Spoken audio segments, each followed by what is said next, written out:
Welcome to Easy Vibes. We believe in having interesting conversations with people from all over the world, from all walks of life. I'm your host, Chico Moya, and today's guest is the one and only Dave Scott, better known as the Kiffness. He's a musical genius, to put it simply, an internet sensation, and one of South Africa's most creative producers, known for his viral remixes, satirical takes on global issues, and seamless blend of electronic, jazz, and house music. He's built a worldwide fan base by turning the internet's quirkiest moments into musical masterpieces, from collaborating with street musicians across the globe to remixing cats and even politicians. His work is as hilarious as it is impressive. We had a really fun conversation, so let's dive into the mind of the Kiffness. And we are live. But firstly, thanks so much for actually coming to chat to me. I really appreciate it. No, bro, I think I met you in Cape Town. I think you were playing at some bar and my wife and I were there. And we were like, who's this guy? He's super cool. So my wife and I just thought you were super cool from the onset. And I think that's where we met. I think maybe I'd seen you on a lineup in Durban somewhere. We might have been on the same lineups, like at the Botanical Gardens in Durban. I could be wrong. Yeah. But yeah, we crossed paths a few times in South Africa. And so always happy to speak to fellow musicians / podcasters. Yeah, dude, I really appreciate it. Funnily enough, though, I didn't directly meet you, but I knew about you years and years ago. Okay. When I used to be a part of a youth group from a church called Glenridge. We were at a church called Grace, I think. And the Kiffness Did I come was to your playing. church? Yeah. Yes. Was it Paul Rowney who was in charge of? I think so. Yeah. Yeah. So yeah, that was one of my first gigs ever. And really? I think the budget for me to come and play was $3,000 or something. So I was like, cool, I'll do it. And then I accidentally booked the tickets from Cape Town or from Durban to Cape Town first, and then from Durban back to Cape Town, which was obviously the wrong way around. So I spent all my money on the wrong flight. So actually, I ended up having to pay to come and do that show. So I was like a bit bleak, but on the same token, I mean, it's always cool to do shows when you're starting out, even if you have to pay to play them. Yeah, exactly. How did you actually start? Because like obviously your music has evolved. I can't really remember the vibe. I think I remember when I'd see you perform, you would you probably still do this, but you would sometimes come out with like a trumpet and there was another guy there or something, or I don't know if I'm remembering correctly, but I'm pretty sure there was something like that, right? So let me just see what's in this suitcase here. Talking about trumpets, this is my cheap trumpet that I bought in the United States after we got robbed in Detroit. And they stole my other cheap trumpet, which I got at Cash Crusaders. But it was actually a really nice trumpet. It was like the silver-plated, I think it was called a Jin Bao. I don't know what it was, but it was for $500 at Cash Crusaders, and I think it's actually worth $6,000, which is, not bad for a trumpet. And I just played with this thing. Yeah. So you were saying? That was my touring trumpet for a long time. And yeah, it got stolen in Detroit. How do you leave South Africa and then get robbed in America? That's... It's called Murphy's Law. It's called Murphy's Law. Is that anything that can go wrong will go wrong or something like that? No, but yeah, Detroit, people weren't taking me seriously when I said I feel safer in South Africa than I do in Detroit. They're like, no, how can you say that? But it really is quite a wild place. There are obviously parts of the States which feel amazing and first world, and you feel super safe, as I'm sure you feel very safe in Finland. Yeah. But yeah, Detroit's gnarly, man. It's like the first thing I saw as we got out was like a dude on fentanyl just screaming, you know? Really? Like, Holy shit. and we were told, like, you must, get to your hotel as quickly as possible because someone could just come up to you with a knife and, steal whatever's on you. And I thought maybe my manager was just being a bit pedantic, but yeah, it really was a bit like that.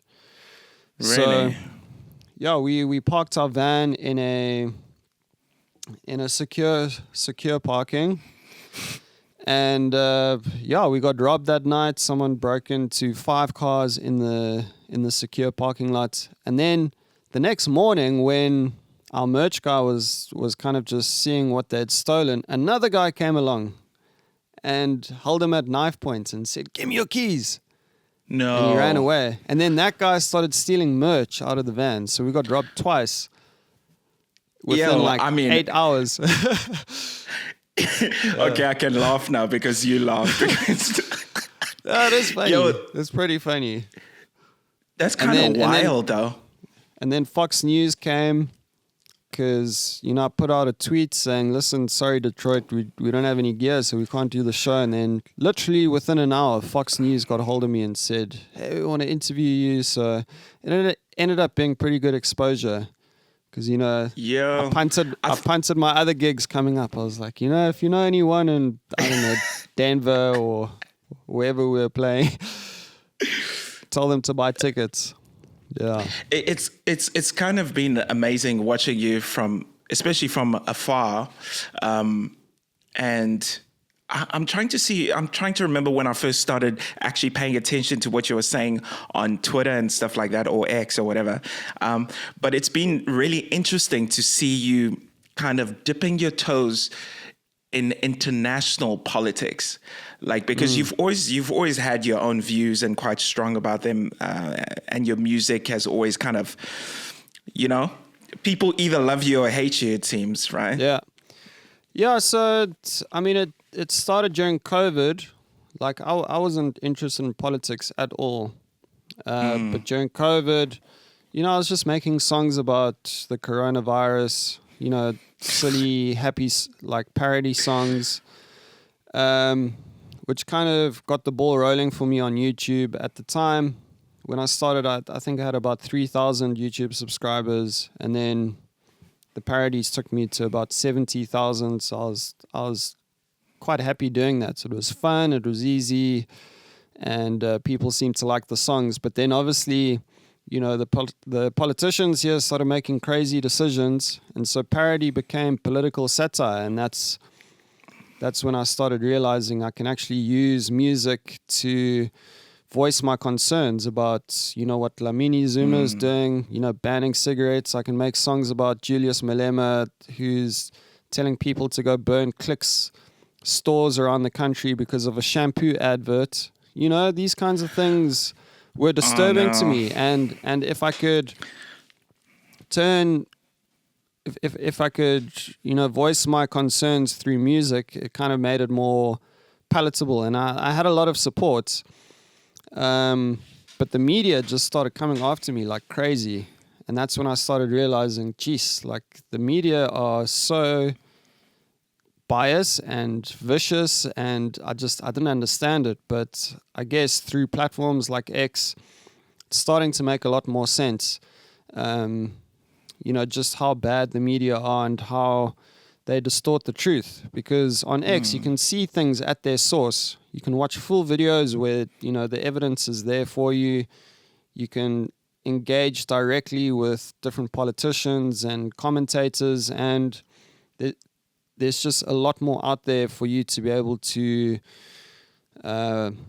figure out the truth for yourself.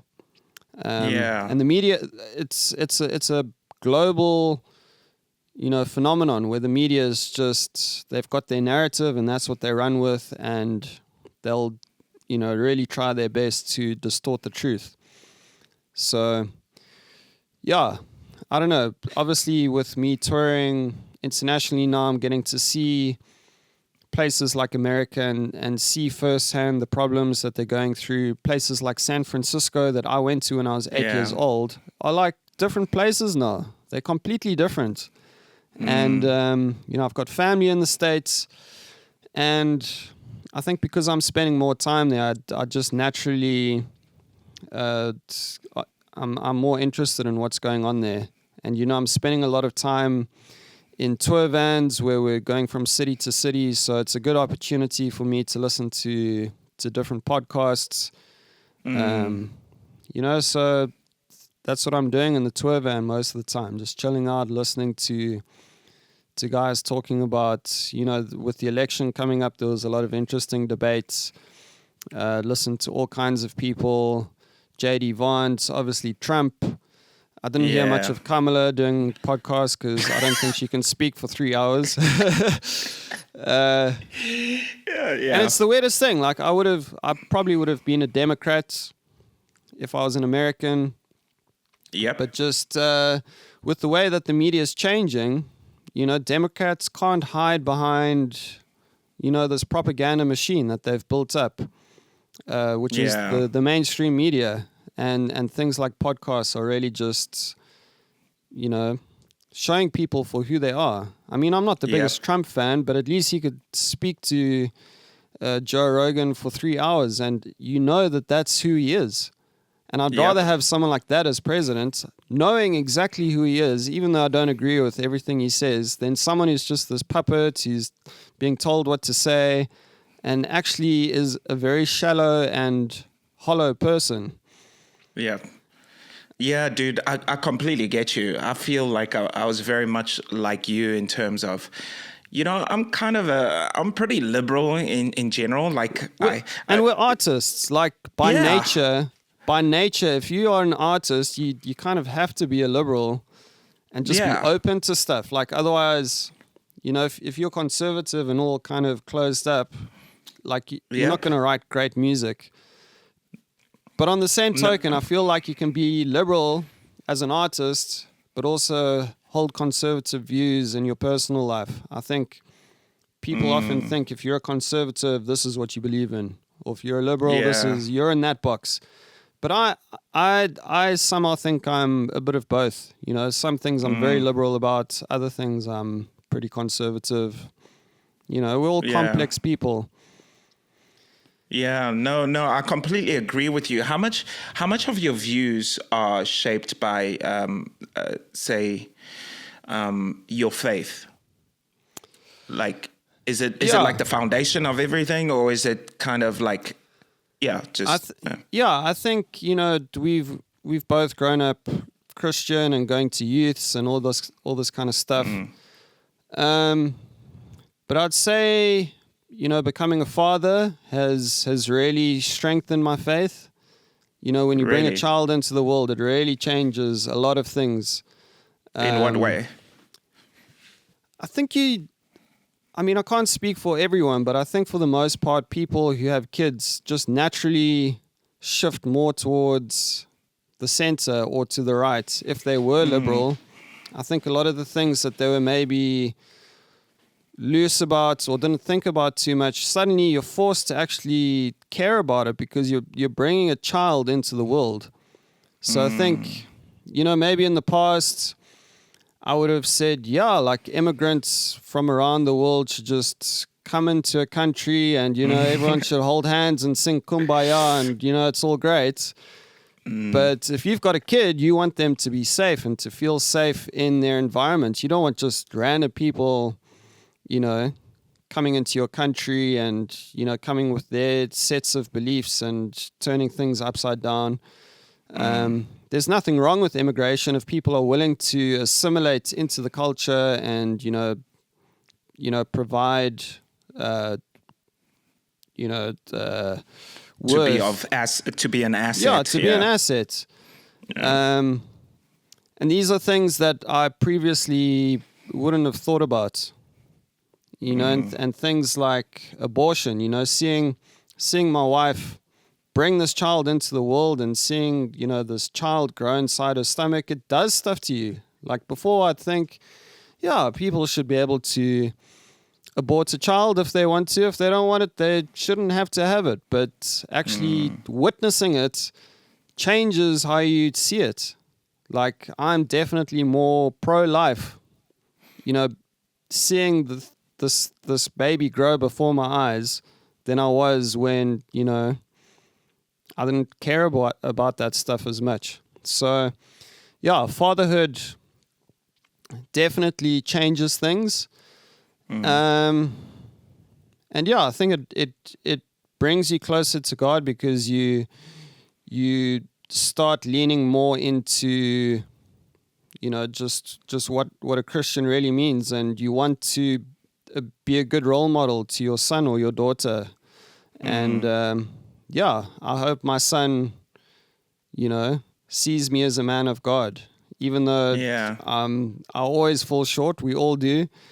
But yeah, we take him to church. He goes to Sunday school. He sees dad and mom playing in the church band.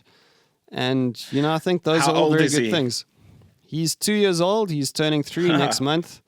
Amazing. And yeah, he loves music, which is great.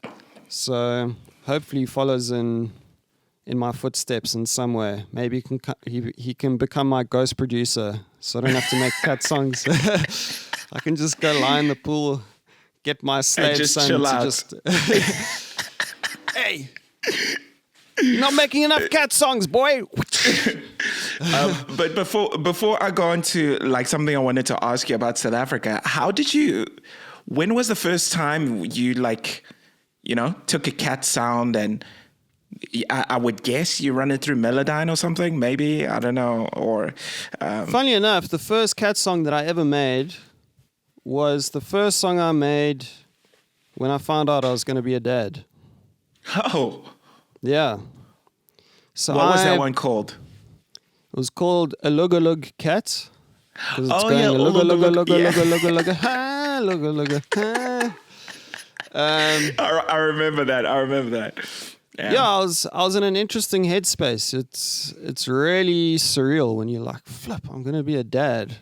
I was feeling a lot of things, a lot of anxiety, a lot of, joy, just, I don't know, excitedness, a lot of feelings. And when I made that song, I sort of started making a name for myself through, remixing other people.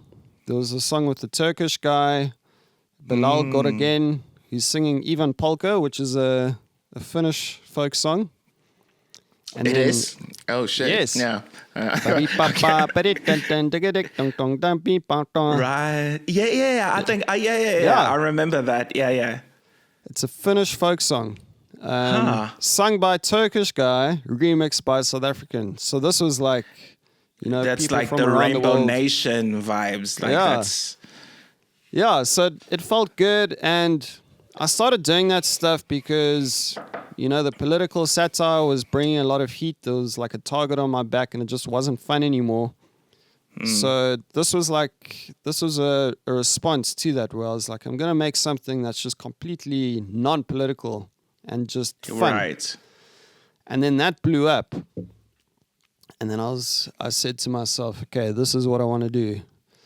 And I started doing more of that, just remixing people from all around the world, like singing interesting songs. And yeah, it was cool. And then someone decided to tag me in a cat video and said, I know you remix people, but can you remix a cat?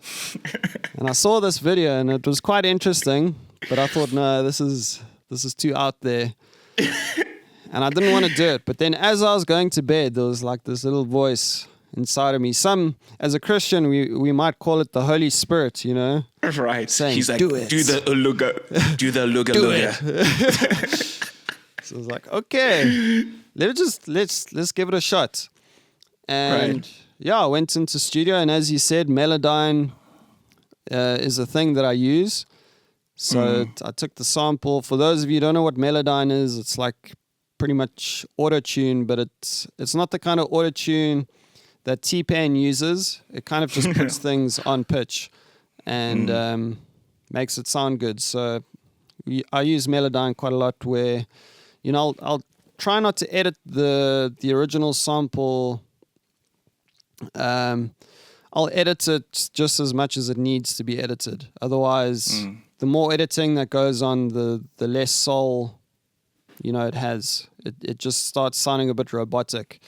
So just a little bit of Melodyne, a bit of chopping here and there, added a beat and a bass line. Before I knew it, I had something which actually sounded all right. But it was also 2 a.m, and I've made many songs at 2 a.m. that sound great at the time. And then you wake up the next morning day, and you're like, whoa, this is bad. Yeah. So listened to it the next day and it still sounded good. So I thought, let me just put this out. I was quite nervous because it was really out there. Because at the time, I didn't know many people remixing cats. So it was like this new thing almost. Right. And yeah, it got really well received. One of the first celebrities, if you want to call it that, that picked it up was Questlove from the band The Roots. He shared it. Ryan Reynolds shared it. Like it was weird. Crazy. Just seeing this thing. So yeah, even Polka, helped me grow quite a lot on YouTube. But the cat stuff after that, like that's when things sort of grew exponentially. And yeah, when I found out I'm going to be a dad, I went into like creative hyperdrive. I was just putting out a new song every week for that full 9 months. Wow.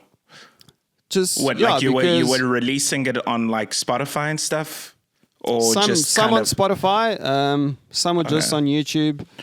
Huh. But yeah, I think it was, there's part of me that knew that, when I become a dad, I'm not going to have as much free time, but also I want to provide for my son.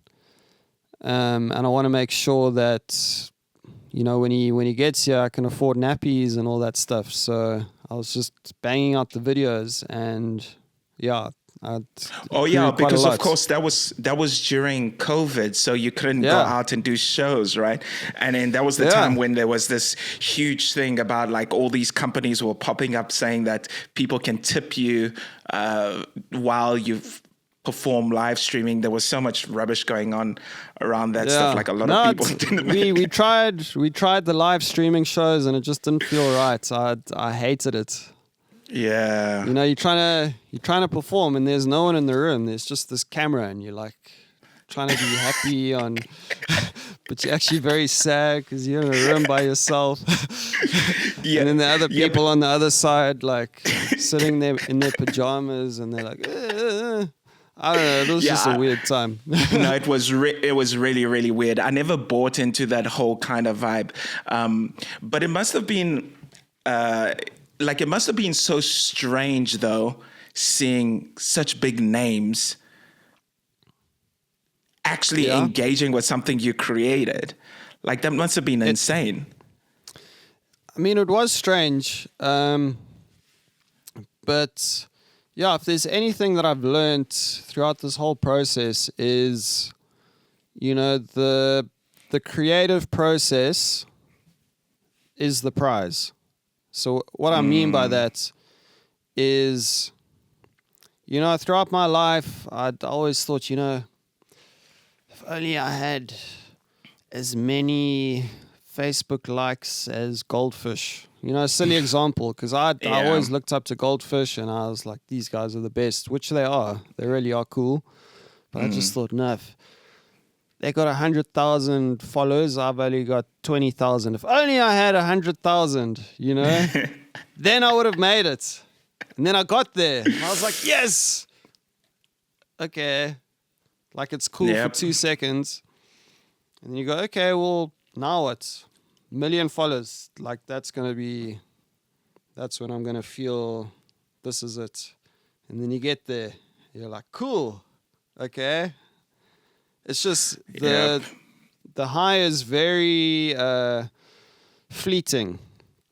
Yep. And I soon, it took me about 10 years to realize the thing that I'm chasing is the thing that I'd enjoy doing, which is sitting in my studio and creating something out of nothing. You know, taking a cat sample and turning it into a beautiful song. Those moments where you can literally create magic, that's the prize. Everything else is a distraction.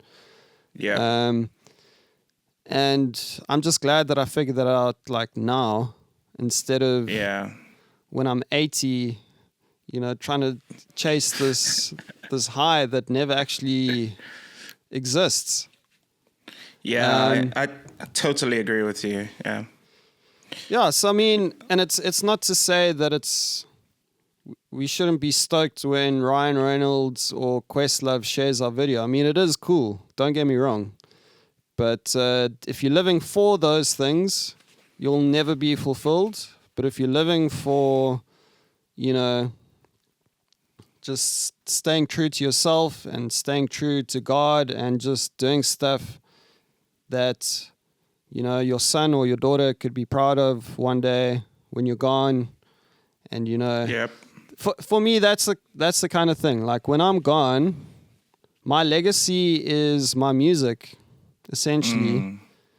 And the thought that, you know, maybe a great-great-granddaughter that I never met could listen to my music and be like, wow, that was my great-great-grandfather and he made that song. Like that's cool.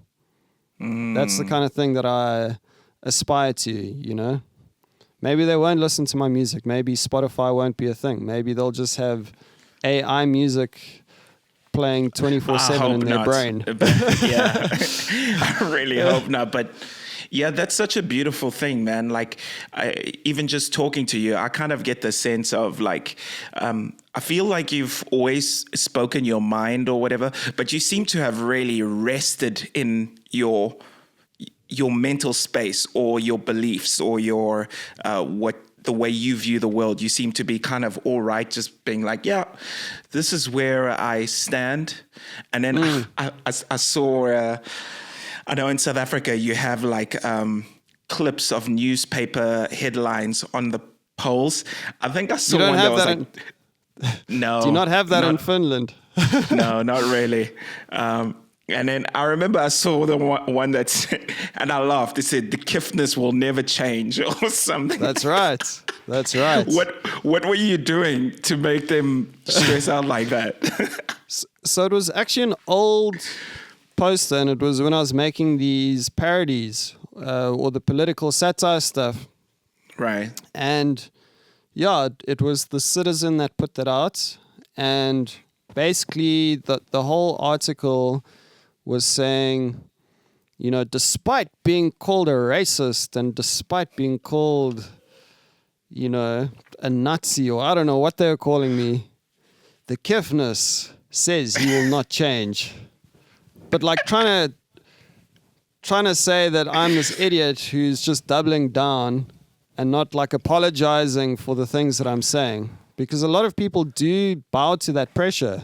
Yeah. You know, John Steenhuisen wants to fire his chief of staff, who's actually here for a braai the other day, Roman Kabanek. Super chilled guy, just like a cool dude, lovely wife, lovely kids. We had the best time. You can't believe the things that Daily Maverick are saying about him.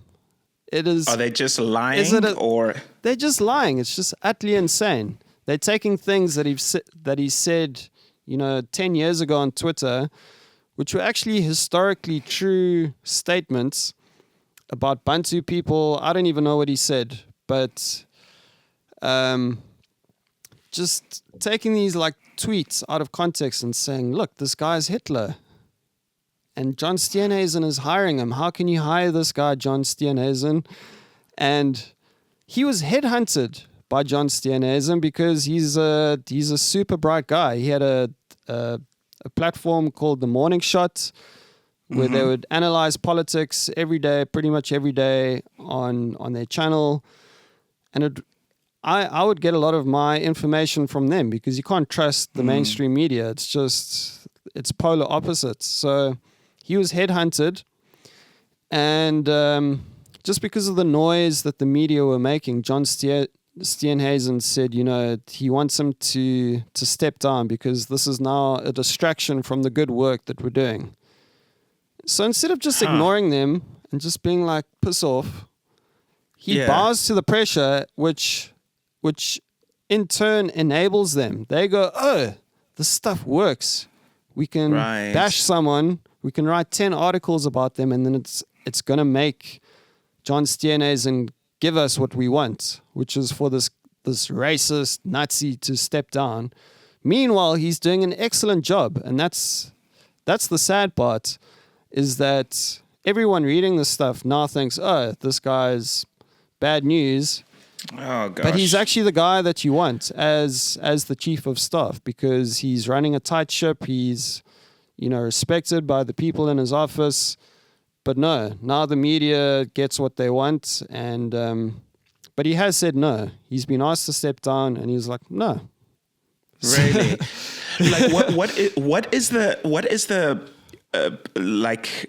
briefly, like the political landscape of South Africa right now? Like, is it just like America in terms of, and I'm talking this way because I haven't been there for a while, and I'm sure there's a lot of people who know nothing about South Africa, but is there, similar to America, a lot of he's racist type of accusations? Or... Yeah, I know it's a lot more complex and it's really different in South Africa. But I'm just curious since you mentioned that. Yeah, it's unfortunate that the word just gets thrown around over nothing. Just for a difference of opinion. You don't think like me, you're a racist. And it's just completely lost its meaning. It used to mean I judge you for the color of your skin, which is racist. Yeah. Now it's just, I don't think Julius Malema understands that this advert was not, it was just an advert. Racist! Like, that was my opinion. For those of you who don't know, there was an ad put out by Clicks. In the one picture... it's a shampoo ad for different types of hair. There's frizzy hair, fine hair, I know where this is going. So the frizzy hair had a picture of a black girl with frizzy hair. And this is a shampoo for your hair. And then there was a picture for fine hair with a white girl who had fine hair. And fine hair, by the way, isn't a compliment. It's not saying your hair is good. It's saying your hair is thin and can break. So this is a shampoo for your hair. And they made the biggest thing out of this. They said, how can you call black girl's hair frizzy and, white girl's hair is fine? Oh, gosh. And they're just like, So it almost reminds me... Yeah. It was my opinion that, it was just an advert, and that is considered racist. That I just thought it was an ad. Like, you can't believe the backlash I got for just saying that. Really? And then, so I included this in my song. Like, after everyone's going. They figured out that the guy who ran the ad campaign was a black guy. So now I'm racist for pointing out, okay, the guy who approved this ad was black. So now what? People just they lose their minds. They're like, no, it's still racist. That is absolutely hilarious. But what do people gain from that sort of rubbish? I guess Julius Malema, if I still remember him quite clearly, he is, to say the least, incredibly controversial. I saw, I'm sure you guys have had this debate over and over about the Kill the Boer protest song, quote unquote. And I've heard people try to defend it and all that sort of stuff. But I won't lie, chilling here on this side of the world and watching that on X or Twitter or whatever, I mean, it's wild to me that that sort of thing is not stamped out, or at least that people are not aggressively pushing against that. Like that's the antithesis to what South Africa would want going forward. Yeah. Like I don't understand that. Like what? No, so I think when Mandela came into power, he thought, no, this is he knows that it's a struggle song, but he just thought this is the new South Africa. We can't have these kind of songs in our new rainbow nation. Like you want to try and build unity, and songs like that are just so divisive and unnecessary. So yeah, I was kind of, I didn't care too much about it. And then a friend of mine from school, his parents were murdered on their farm in Newcastle, and that came as a big shock to me. And then another school friend of mine, his wife was murdered on a farm. So this is two people now that I know that have been affected by farm murders. And I think that was like a turning point for me, where I was like, okay, this isn't just a song, because people are actually being murdered on farms in South Africa.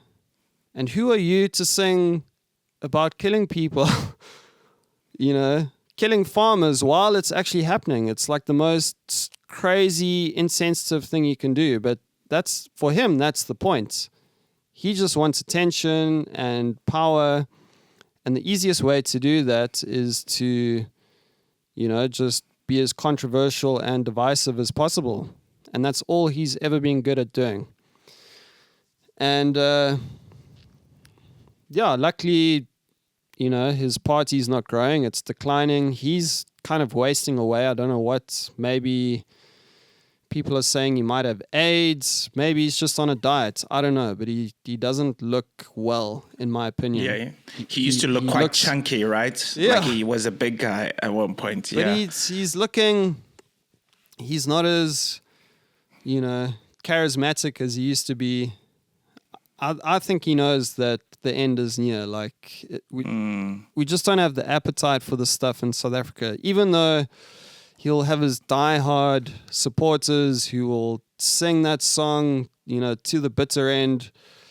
I think most people are just like, okay, bro, it's enough. We actually don't want to kill farmers because they provide food for us and we need food. So let's maybe not kill the farmers. Yeah, and I guess for people watching, how do I explain what a boy is? It's like basically Dutch descendant, an Afrikaner, white person usually. Yeah. That's.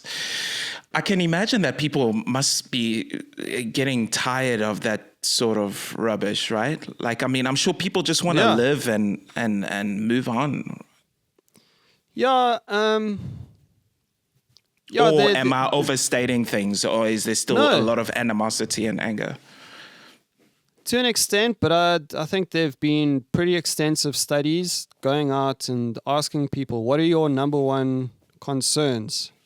In South Africa, is it racism, which is what Julius Malema wants it to be, or is it, having affordable food and having electricity and water, and that, like, just the basic things are high up on the list. I think racism's second last, out of all the concerns. So, yeah, I like to think that people just want to get along and, be able to live comfortably in this country. And I think the GNU is a lot better than what we used to have. Things are actually getting done, and it seems like South Africa's, moving in the right direction. We've got electricity again, which is nice. How many years did the load shedding stuff last for? It felt like forever.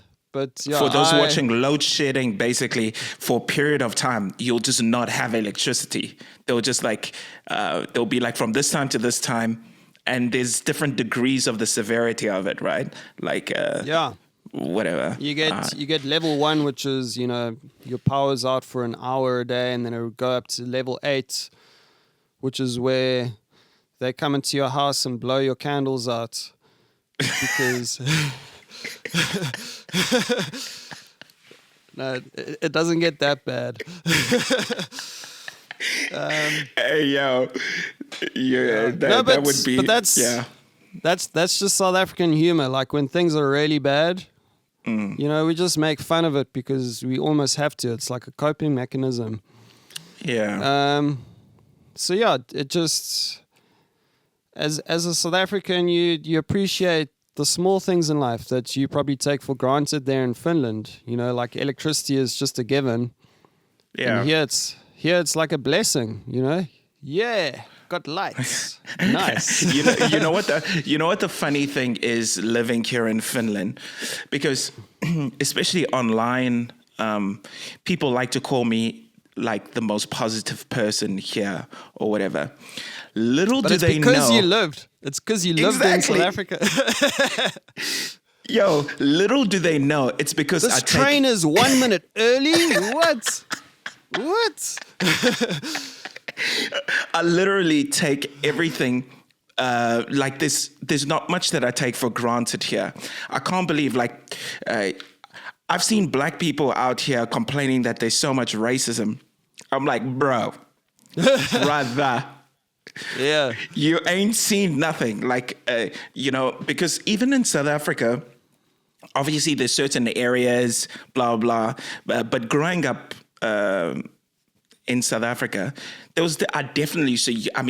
you saw some real racism, growing up and whatever, until I just kind of got a thick skin and I learned that, just because someone says something doesn't mean it's true. I can ignore them and whatever. And in here, everyone, oh no, that white person looked at me in this weird way. I'm like, bro, come on. Like microaggression. Yeah. That's what they call it. A microaggression. Yo, come to South Africa and you'll experience macroaggression. Then microaggressions will feel like a compliment. You'll feel glad that someone just looked at you. Yo, bro. So that's why I feel like here I'm so grateful all the time. Like I come here, there's lights, the house is warm. I'm like, bro, I will walk out at night at any time I want. But to be honest, the ice wants to kill you here at a certain point because you just slip and fall. And you're from Durban, right? Yeah, originally from Durban, yeah. So how does it feel coming from the tropical climate of Durban, where it's like 30 degrees in winter, to going to Finland, where it's just like a complete change in climate and just everything? Do you feel like you're Finnish these days, or do you still feel like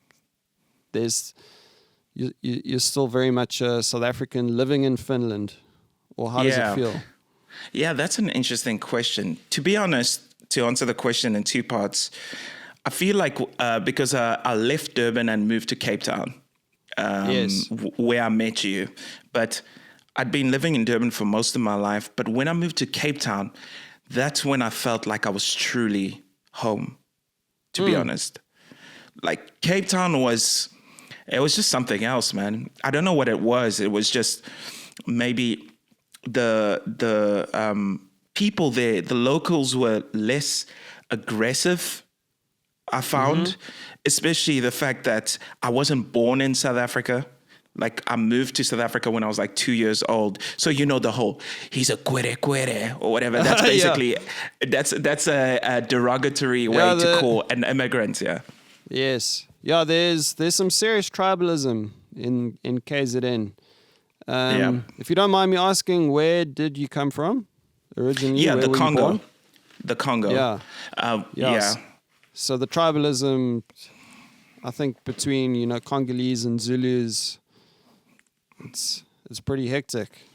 Yeah, it was so strange because obviously growing up, um, it felt like when I was younger, at least, it felt like I couldn't hang out with as many white people because of the area I was living in. I grew up quite poor, like and Durban, the cockroaches in Durban. Bro, I never want to see a cockroach again, bro. Yo, but it was so strange because I found myself, especially online, defending a lot of black people when there were these riots about things that had to do with race and white people actually seeing the pain that black people have gone through in South Africa. At least, I mean, this was years ago.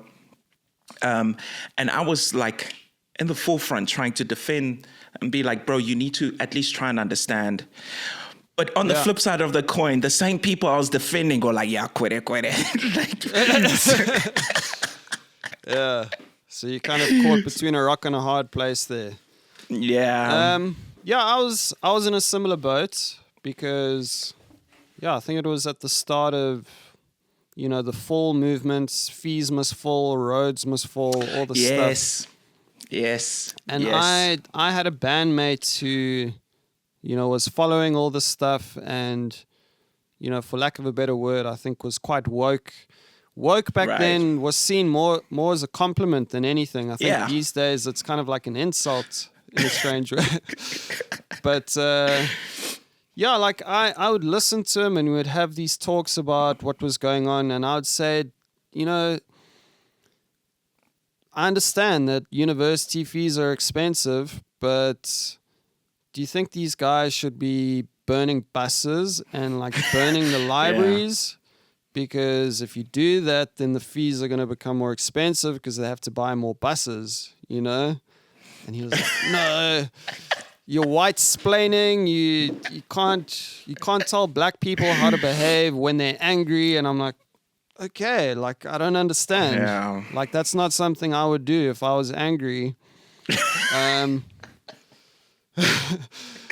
Yeah. So no, I get you. But like I really tried my best to understand and to try and be more woke because I thought maybe I'm the problem. Maybe I'm just seeing things from a privileged perspective as someone who's had parents that, paid for my school fees and university fees. Maybe this is just a pain that I don't understand, which to an extent is true. But I think empathy is a wonderful quality, especially as a Christian. We need to be empathetic and to try and see things from other people's perspectives. But there is a line, when people start burning stuff, you got to stand up and say, you can't do that. Yep. And people are going to throw all kinds of insults at you for saying that. But, wokeness has a line. You can't, if empathy becomes suicidal, where you're empathetic to the point where you're willing to let people burn stuff, that's a mind virus, Yeah, I agree with you. Like, in terms of,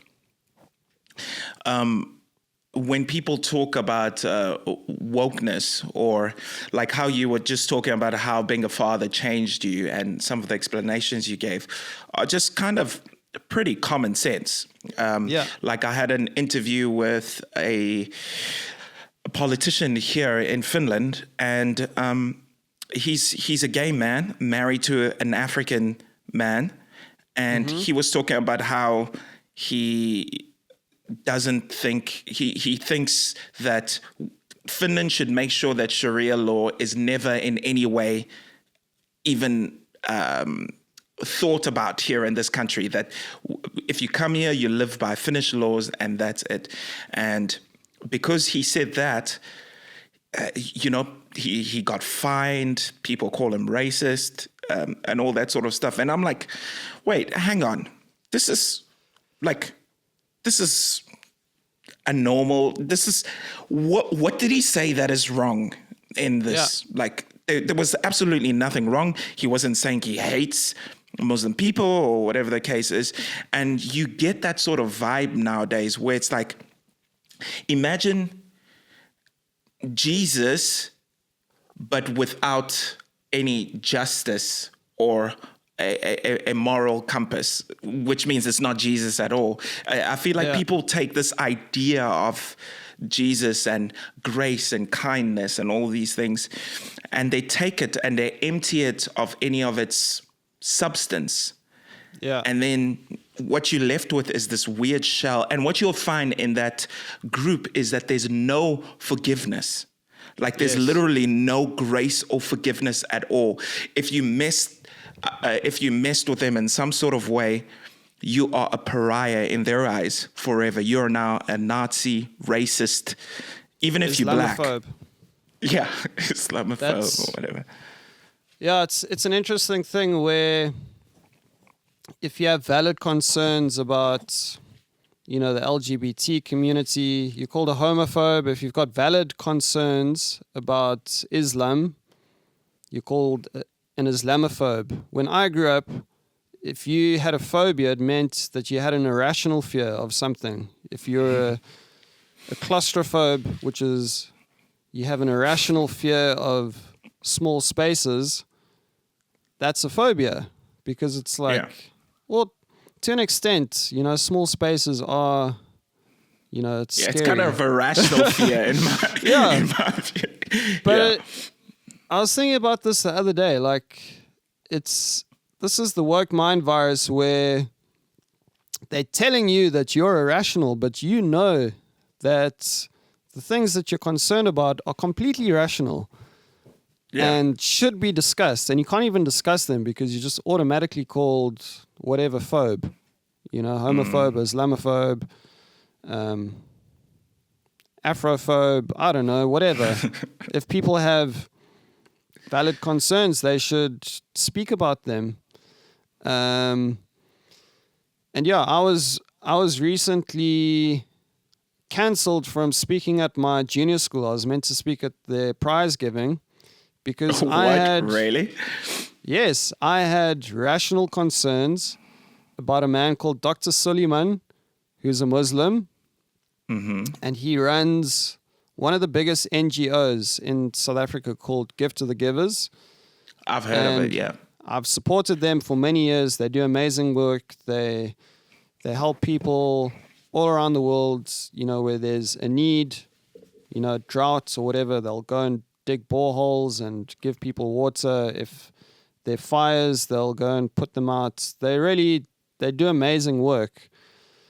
But on the same token, Dr. Suleiman, who's the head of Gift to the Givers, has been becoming more and more unhinged in his rhetoric, on public platforms, where he's just saying things that I'm like, wait a minute. This guy's meant to be a humanitarian. Oh, let me guess, it's got to do with Israel and Gaza or something, if I were to guess. Yeah, so that's, I think after October 7, that's when, the mask started slipping a little bit.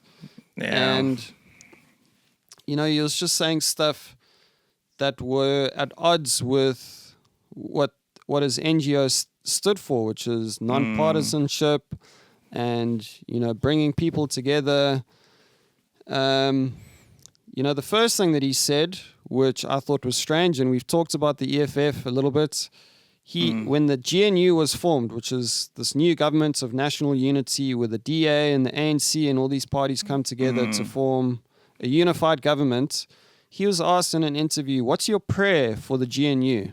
And I was expecting a nice answer like, they must go forth and do amazing things, whatever. Instead, he says, no, we can't call it a GNU. It's a government of selective unity because the EFF and the MK aren't part of this government. So the EFF, same people who call for the killing of white people and sympathize with Hamas. He wants them in government. So I thought, no, that's strange. Like, if you call yourself a humanitarian, you should try and distance yourself as much as possible from the EFF, who are completely anti-human. Yeah. So I thought, okay, that's interesting. Then he started saying, that he breaks the law in South Africa all the time. He only follows Quranic law because he's a Muslim, so he's above South African law. And I thought, okay, What? that's also strange. Wait, he said that. He literally said that. But that's the thing. Like when you do interviews and podcasts and that kind of thing, the mask is going to slip eventually. If you speak to someone for long enough, you're going to find out who that person is. Whereas if you're typing out stuff and you've got a PR person, you can make your NGO look like the best thing. And don't get me wrong, they do amazing work, but they are always, in the spotlight in the mainstream media. They sing their praises, but if you put the man in a room and talk to him, he's going to start saying stuff that you might not expect, Yeah. Like the fact that he breaks the law and he only follows Quranic law. Yo, that's kind of a big thing though. Like, yeah. So I'm just questioning this, right? Right. Like you say you're a humanitarian, but then you also say this other stuff. And then the one thing which caused me to say something, he was quoting the Quran, saying the Quran is clear, we must strike terror into the hearts of our enemies. And he was talking about Israel. But what he says, which I think is also strange, is that he's not anti-Semite, but he's anti-Zionist. Yeah. Which is a very clever way of saying I'm an anti-Semite, in my opinion.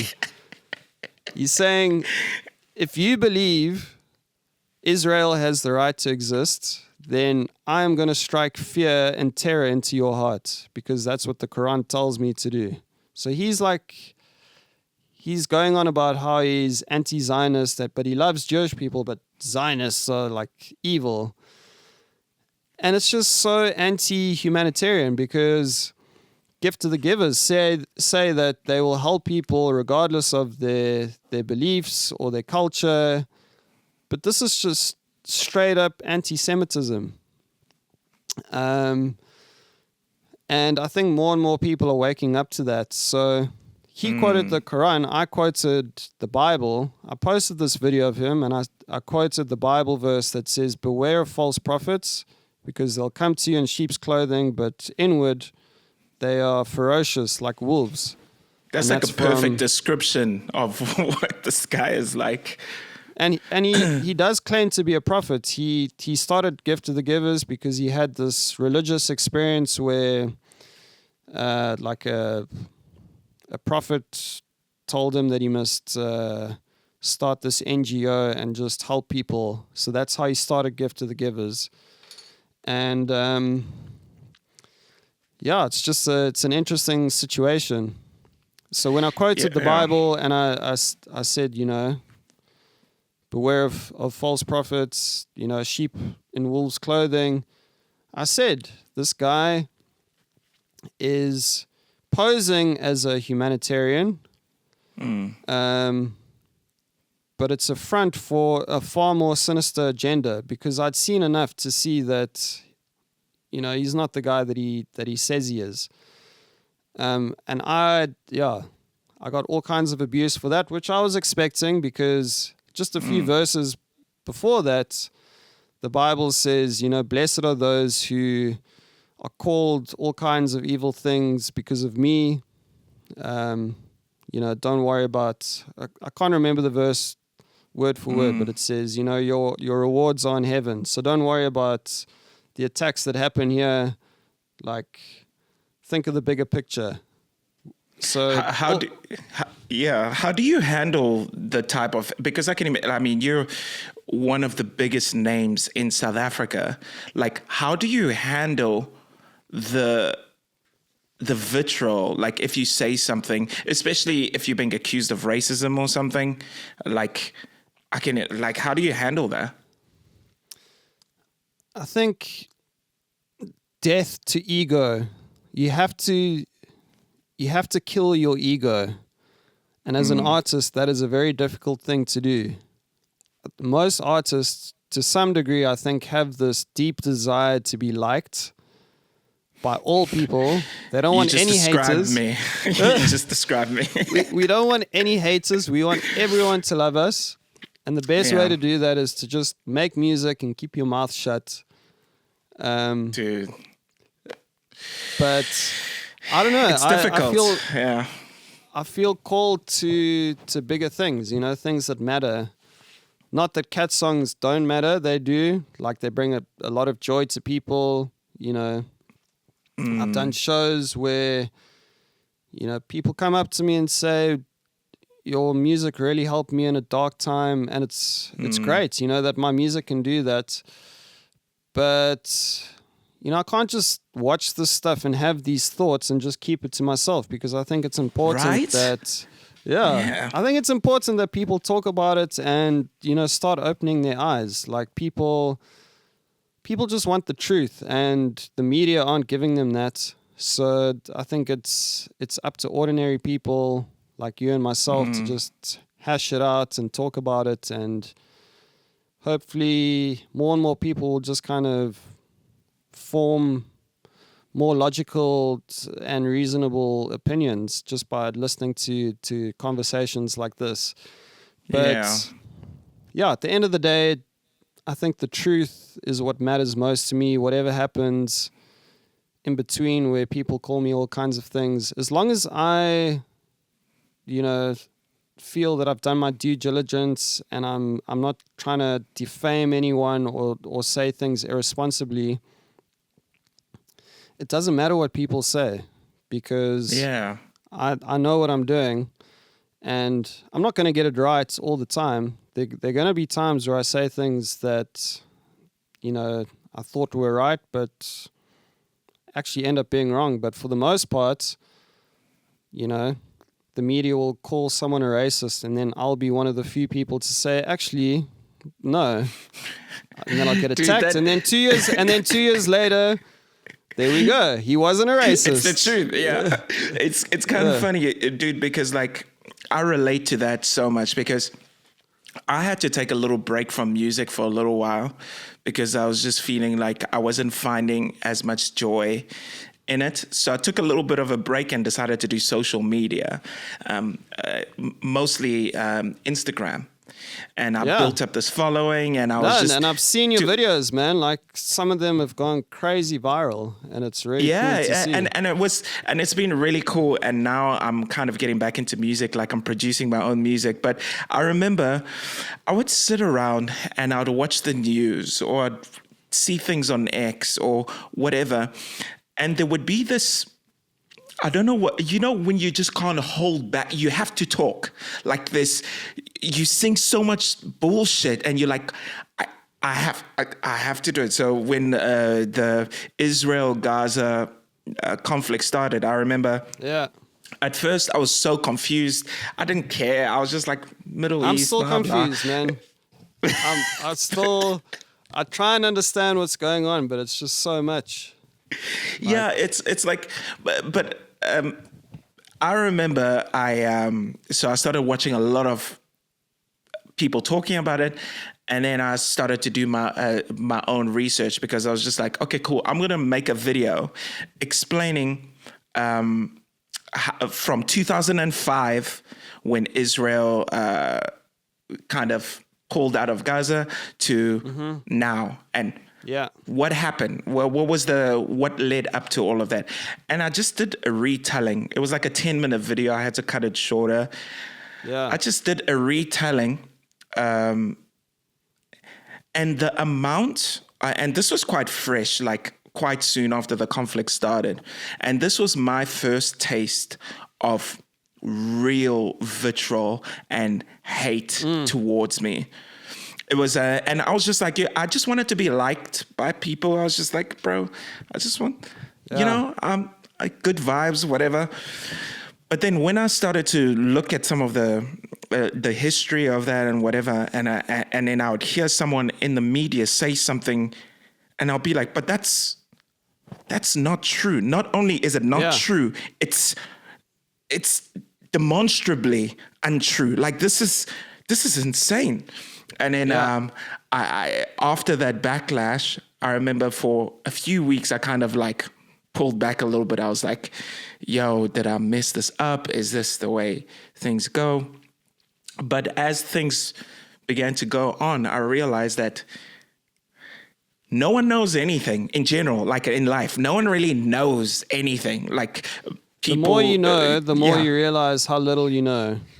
Yep. And that chilled me out. Yeah. Yeah. It's you've probably heard of the Dunning-Kruger effect, where remind me again, Dunning-Kruger. It's I've heard of it. Yeah. It's basically like, let's take October 7, for example. Someone who's never really paid any attention to Israel or Hamas or Gaza or Palestine. Understand. Yeah. Suddenly takes an interest. They've maybe read 3 articles and now they think they're experts on, this 3,000-year-old conflict. Yeah. So they've got this amount of information about what's going on, but they see themselves as this much of an expert. And then the more they read about it and the more they research what actually has happened over the last 3,000 years, the more they realize, okay, I'm not an expert, I'm an idiot. And that, I understand. That perception of yourself, where you're like, I am an expert on this whole thing, suddenly actually becomes, quite humble, where you go, I know nothing. So that's the pit of despair, when you realize, like, I can't believe what an idiot I was, thinking that I knew everything when I don't know anything. But after the pit of despair, you actually go up again and you actually do become an expert. Yeah. If you do your due diligence. So that's the Dunning-Kruger effect in a nutshell. And it's ironic. I've definitely heard of it. It's ironic because I'm not an expert in the Dunning-Kruger effect. That's just what I know. So I'm saying this as a very humble student, where I might be completely hashing it, but I think more or less that's what the Dunning-Kruger effect is. Dude, we have to talk about your Eat the Cats video. I'm pretty sure Donald Trump himself saw that. I'm pretty sure the dude did. I would be surprised if no one has been like, yo. I'm pretty sure he's seen it. Like a lot of people around him sort of reshared it and talked about it. So I'm pretty sure they showed it to him, but then he never shared it himself. A lot of people were convinced he's gonna like share it or play it at his inauguration or something. Who knows? He might. I've openly put out there that I will play at the inauguration on the condition that my performance fee goes to the SPCA in Springfield, Ohio. But who knows? I don't think it will happen. Yeah. Something I wanted to ask you. Something I wanted to ask you. I don't know if you've had this change of mind. Is like we were mentioning earlier, I always thought of myself as quite liberal, more kind of left-wing, kind of whatever.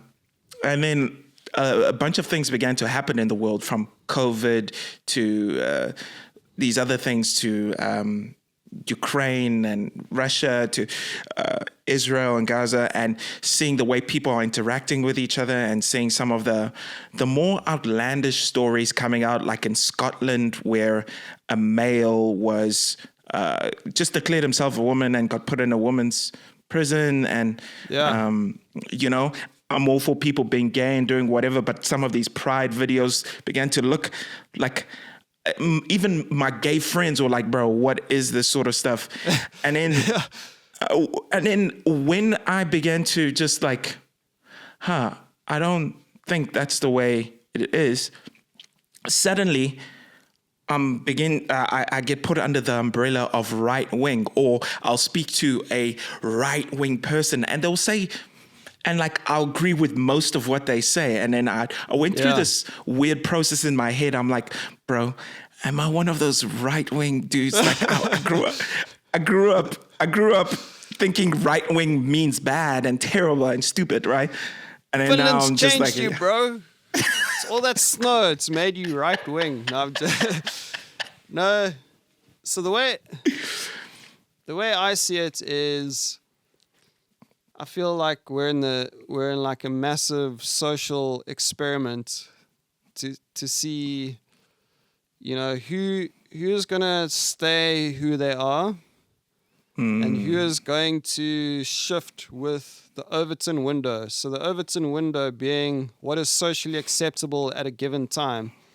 And the best way I can describe the Overton window is by watching Hollywood movies from 20 years ago and seeing some of the humor and being like, whoa, this would not fly today. Like, you could not say that. And that's actually why I enjoy watching old movies, because you could just say the most crazy stuff that just wouldn't be politically correct today. Yeah. And I think there's this pressure in society to conform to what is acceptable or like politically correct. And are you going to conform to that pressure, or are you going to stay true to your values and, say no? Like, men shouldn't be in women's bathrooms. A lot of people are going to get psyoped into believing, no, we need to be tolerant and progressive. So yes, men should be in women's bathrooms. And other people are just going to say, well, I've never believed that to be true, and nothing you say now is going to make me believe that that's true. And I think those are the kind of people that we need. And I think for the most part, that is how people are. But there are not a lot of people, standing up and, declaring it and being outspoken about it. I think for the most part, it's a silent majority of moderate people who just want to keep their heads down and keep their jobs, because if they start saying that, there are only two genders, which is a biological fact, they're going to get fired from their, ad agency job or whatever it is. Yeah. Because that's not politically correct to say that. So, yeah, I think, I'm in a fortunate position where I feel where I can just speak my mind without fear of what the repercussions might be. Because, growing up, there were industry gatekeepers, the radio stations and the labels and the festivals. All these people would be able to say this guy is acceptable or not for our radio station or our festival or our brand. Right. And if someone's based and is just saying the truth, they'd say, okay, well, you do you, but this isn't going to work for us. So there are real repercussions there, where you could lose, your main source of income. So I think for the most part, artists just keep their mouths shut. Yeah. Or they go with what the narrative is, Or they go to Diddy. Either one. Exactly. But let's not go there. If the Diddy and Epstein lists get released, all these celebrities are saying they're going to leave, America or whatever. I've said I'm going to go to America if it gets released, because there'll be no more performers. They'll be like, hey, dude, I'm a guy from South Africa who's got a career that's got nothing to do with Diddy. Hello. You have to come to my show. Do you... Oh, wait, before I actually go to that, I was going to say, that is something that, if anything, it's a thing that I enjoyed most about this election cycle in America, was the fact that people were like, the celebrities who believe that they should be able to twist people's opinions with nothing but their aura or just because they said so, as opposed to someone who's actually going out there, speaking their mind, learning about whatever. And you had these artists coming out who, it's like, bro, what do you even know? Like, you just chill in your mansion. Perfect example of Dunning-Kruger effect, where you know, artists suddenly become experts in Israel-Palestine conflict. Yeah, bro. Yeah. There was some celebrities coming out there, like J-Lo, giving us advice and stuff. I mean, sure, but like, what do you know though? You know, it's not. And I think a lot of people understood that the new media, in terms of podcasts, in terms of just like for you, how you feel free to do what you want because you're not beholden to any sort of gatekeepers or whatever. I feel like that was a negative thing for a lot of big celebrities because they thrived off the gatekeepers that kept them at the top, right? Well, yeah, in the past, you know, what they said did have some kind of pull. You know, if a celebrity endorsed a particular presidential candidates, you know, it might have meant something 10 years ago, but these days, you know, this election has shown the Democratic Party spent like millions of dollars on celebrity endorsements. How much did Beyonce get paid? Like $10 million? $20 million? And she didn't even sing, bro. I wouldn't be surprised, but I don't know if that one was particularly confirmed. But a lot of these, I think she came out and said that she paid for everything or something. I'm not sure, but definitely there were some confirmed numbers.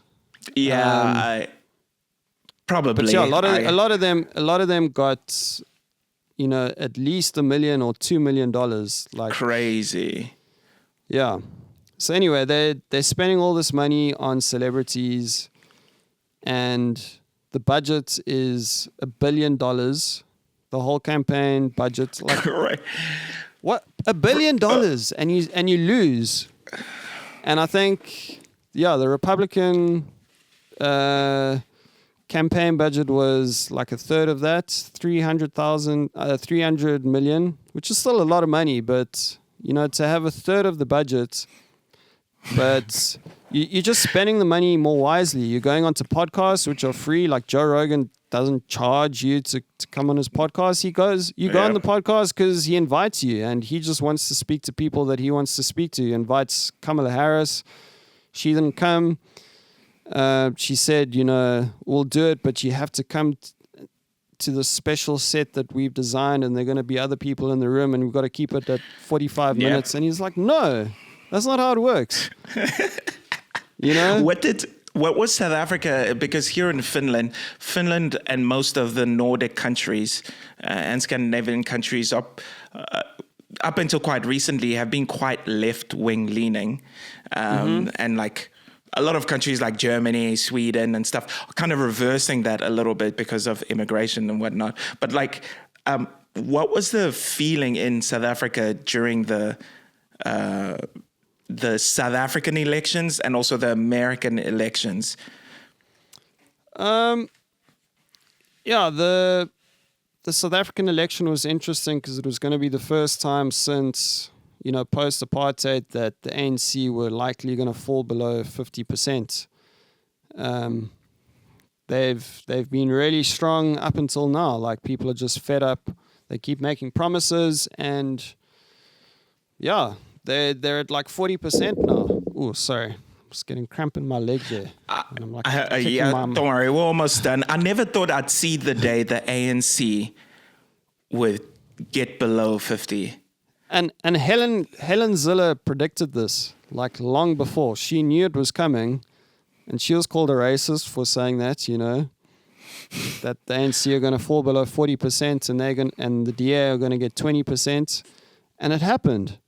Because, you know, when you're someone like Helen who knows a lot about politics and just speaks the truth, that's just what happens. You get called a racist, and I don't think she cares anymore.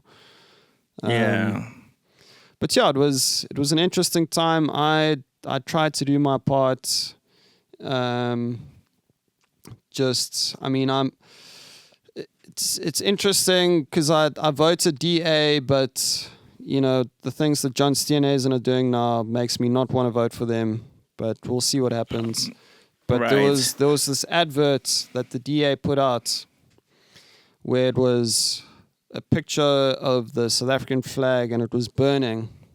And there was this guy saying, if we don't vote, there could be a doomsday coalition, which, if the DA didn't get enough votes, the ANC would have had to go into partnership with the EFF, which would have been like detrimental.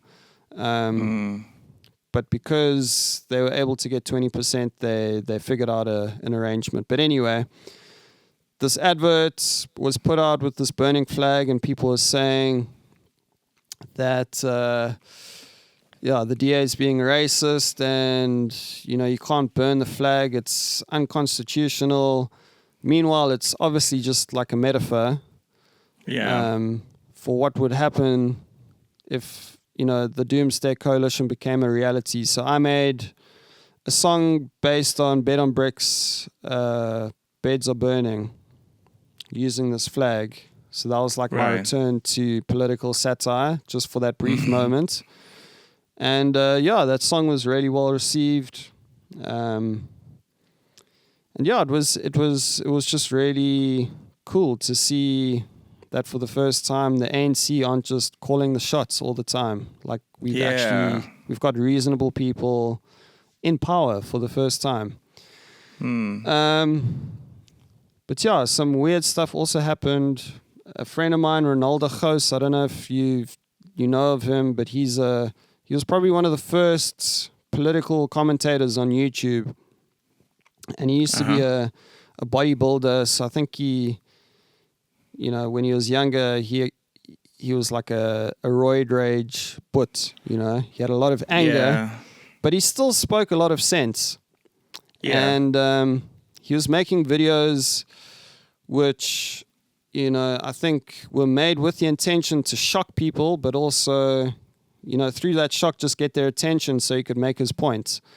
Yeah. And so he, for a long time, was doing YouTube. Then he became a ward councillor in PE and did a good job there. And then he actually became a member of parliament. And I was like, good for you, dude. Like, this has been a long path and you're finally a member of parliament. Like, hats off. But then, like my other mates, where the media started going after him, they found old videos of Ronaldo and posted them out of context. So he had like this 7-minute video where he's talking about Julius Malema singing Kill the Boer. And the video starts off like very shockingly. It's not something I would have done, but let's give it some context. He was using hyperbole. He said, kill the N-word, kill the K-word. That's all I got to say. Yeah. And they took that clip, and that's what they posted. But then after that, he said... Oh, God. But he said, now imagine, like, how did you feel when you heard that? Because imagine how I feel as a Boer, an Afrikaner, when you sing Kill the Boer, kill the farmer. So he's using hyperbole to prove a point. Yeah. And he says, if I had to go into a street with a small group of white people and sing Kill the N-word, I would get arrested or shot. But if you are a politician in power with influence and you sing Kill the Boer to a massive audience, nothing happens to you. And look what happened. His point was proven because they took this video where he doesn't even mean what he said, and they're calling him a racist for saying kill the N-word, kill the K-word, and he lasted like a couple days as a member of parliament. The DA kicked him out. So they literally proved his point. Just by using hyperbole, you can't be a member of parliament. But Julius Malemba is still a member of parliament, and he said those things and he actually means it. Whereas Ronaldo was just trying to prove his point. So, on one hand, the GNU and all this is great, but on the other hand, we really do suffer from retardation of the highest order. And it blows my mind because Helen Ziller is totally against all this nonsense, and she knows that the media do this because they've done it to her. But she as the federal chair should say, no, he deserves his job here. He's worked his way. But they got this whole process, and I don't know what happened, but yeah, they kicked him out. So now he's back on YouTube, and I think he's pretty pissed off. I'd probably also be. And I try and tell him, dude, just move on. You can't let this stuff simmer because this is just unfortunately the country we live in. Maybe one day, there'll be a return to common sense and all this kind of stuff. But for the moment, we unfortunately just live in a country where, the average IQ is very low and people can get manipulated. Yeah. So, it's an interesting time. Yeah, I mean, that sounds because I remember in South Africa years ago, maybe 6 years ago, even in Cape Town, I remember a bouncer getting into a fight or something, and then immediately racism was being thrown around, and the word racism was being thrown around, and the police came or whatever. And from what I remember, in certain areas, there was still quite a bit of racial tension in certain aspects, right? And it's very different, I find, between Cape Town and Durban. I find that Durban has a different sort of flavor. Everyone, it's quite intense from what I remember. But what are the racial tensions like in the country in general? Do people just quickly try and call you racist, or is it just some of the people who are definitely trying to wield it as a weapon? What is the vibe, if that's an all right question?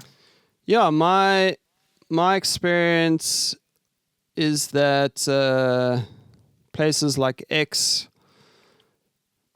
are very different from real life. If I had to base my lived reality off of X, I would never leave my house.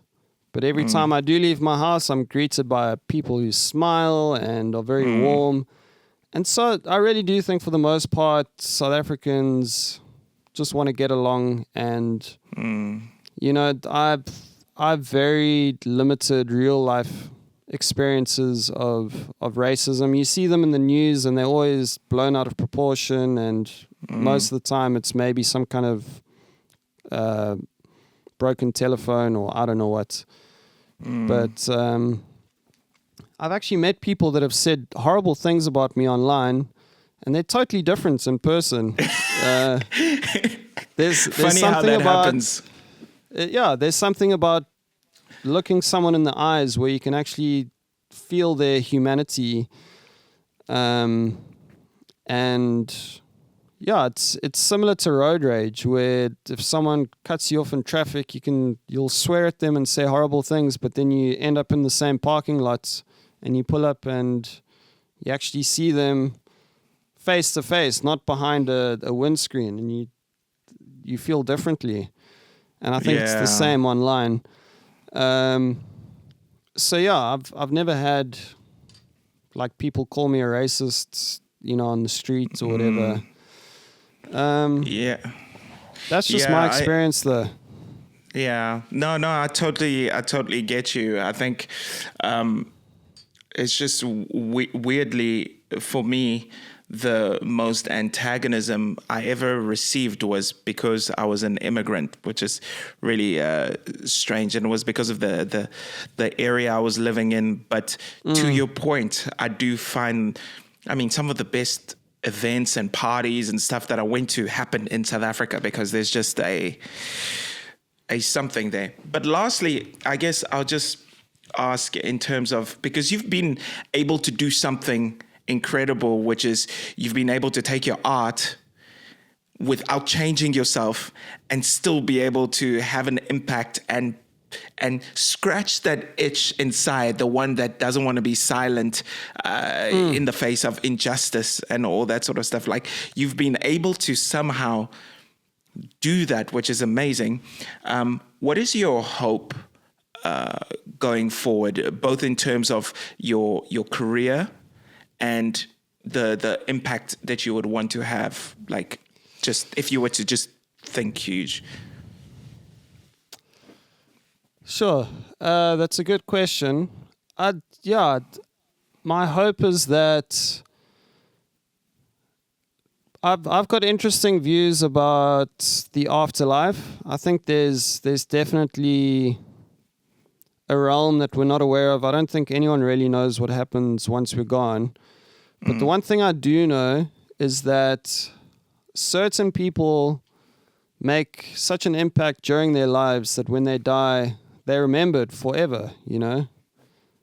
Someone who comes to mind is obviously Jesus Christ. He died over 2,000 years ago, and he's still such an important figure in today's life.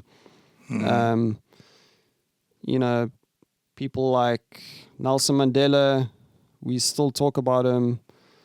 And I think that's the other part of the afterlife, which is more sort of practical and tangible, where, you know, people remember you, and, you know, even though you're not there physically, you left an impact that still inspires people to just try and be better people.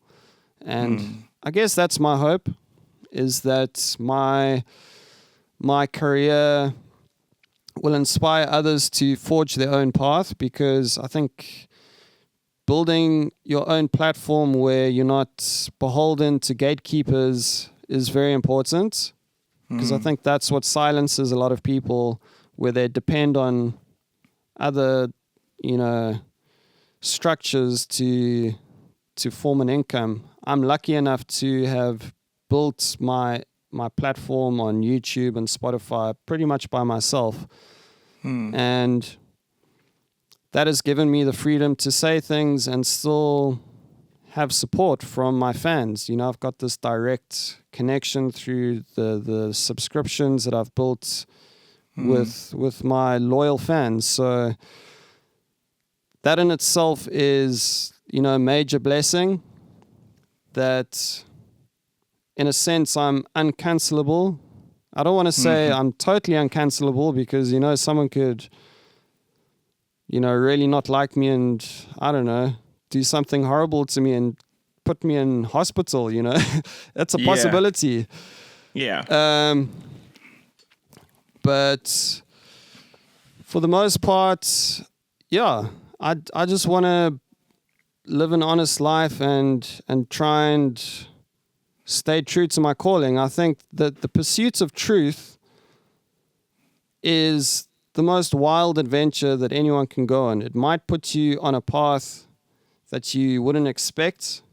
You know, you might see your life going in that direction, but the truth will put you on this path, which is sometimes not even the path you want to go on.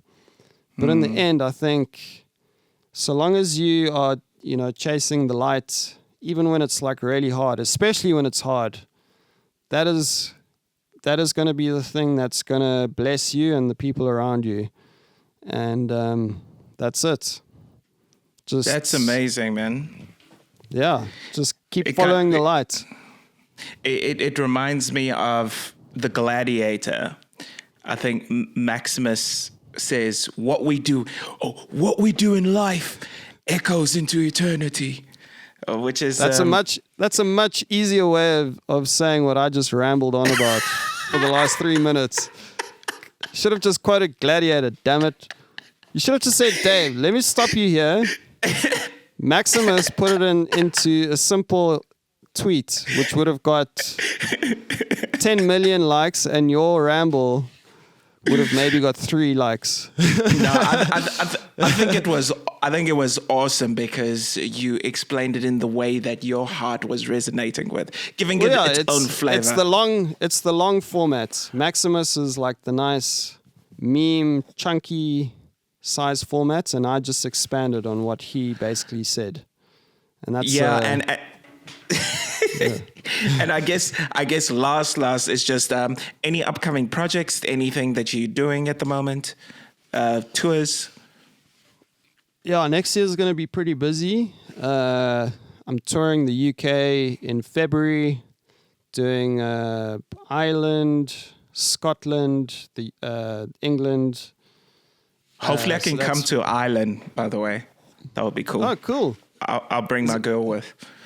Is Ireland, trying to think, is it pretty close to Finland? Well, I've got a South African passport, so it's you don't just need a visa, easier. right? Yeah, with Ireland now. It's one of the few countries that let South Africans in. Yeah, but now that I'm in the Nordics and Scandinavia, I can travel all over here, but just not out there. But I'd love to bring her along and come and see you. But continue. Yeah. Oh, awesome. Yeah, and then we're doing a Europe tour. We haven't announced the dates yet, but I think we're actually doing more Scandinavian countries this time. Maybe Sweden. Ooh. We've done Norway in the past. Might do Norway again. I'm not sure if Finland's on the list, but hopefully, because it'd be cool to see you again. And obviously play in Finland. And America tours in May. That's going to be the longest I've been away from home, like a month and a half. Ooh, it's going to be hectic, but it'll be cool. They actually wanted me to tour for like 3 months, and I was like, guys, I'm a dad. I want to get home, and I want my son to recognize me. Not like, who this? Like, yeah. And then, we're doing Australia. Why? What? Australia, whack a bro. shrimp on the barbie. I want to whack a shrimp on the barbie, mate. but yeah, I mean, I'll keep up with what you what you're doing, especially if you come to the Nordics. Like, it will be so awesome to actually see you here. And I mean, Finland is not South Africa, but it's dope. I still dig it. And any plans on your side? Are you coming back to South Africa anytime soon? Yeah, hopefully. So next year is a year of a lot of change, I think. And I'm hoping to come through to South Africa, maybe, I don't know, sometime in the first part of the year, in Q1. I'm hoping to come through there for summer. Yeah, for summer, to bring my girl along as well, because she hasn't met my family in real life. What else?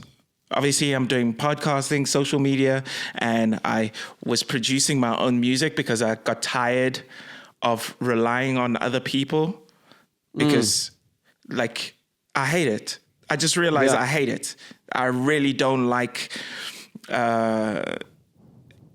the fact that, like, you know, if you have a very, very clear vision and I guess you need to be really close with the producer or whatever, and you pay them a ton of cash, and then what you get back sometimes just, you're like, I wish I think it's pretty much why I became a music producer, because being in bands for many years, I'd have an idea that I know was like amazing, and then I'd pitch it to the band and be like, let's do this. And then the guy who wrote the song would be like, nah, what are you on about? And I'm like, okay, cool. And it's just band politics, you know? And so I was I'll just make my own music. Yeah, that's the way. Do you know, actually, the reason why I started playing music was I wanted to be a part of the church band when I was younger. But for some reason, the church I was at, they were like, nah, we don't want you to be a part of them. So it's just like, okay. Racist. Afrophobic racist. I should have gone for that one. Xenophobic. Xenophobic white guy. Like, what is this? You should have looked at the church's name before you asked them, because they called the anti-Congo church. Isn't it? Yo, that actually sounds pretty dope. Like, that's based. The anti-Congo church. Damn. You should have read the sign before you went in there, bro. Come on. That's hilarious. But man, dude, thank you so much for having a chat with me. Like, I'm sure we'll see, in the next couple of months, we will most certainly see each other in the flesh, and we can grab a drink or something. This is like the next best thing, unfortunately. Yeah. I feel like we've seen each other in the flesh, but not quite. So but not quite. Yeah. Now we're going to be posting this for the world to hear. But man. Dave, thank you so much for chatting to me, man. I really appreciate it. No, it was great. Yeah. Try take it easy. Good. I prefer this to, like, I've actually decided I'm not going to answer any journalists' questions anymore when they like send me these emails. Do they twist it? Yeah, they said, do you confirm or deny that your song "Eating the Cats" fed into the anti-immigration rhetoric going on? I'm like, would you ever say that to my face? No, you're an idiot. So I'm only ever going to do interviews like this. It's not even an interview. It just feels like a chat, and this is the way forward. This is the way forward. Exactly. I can't see any other way.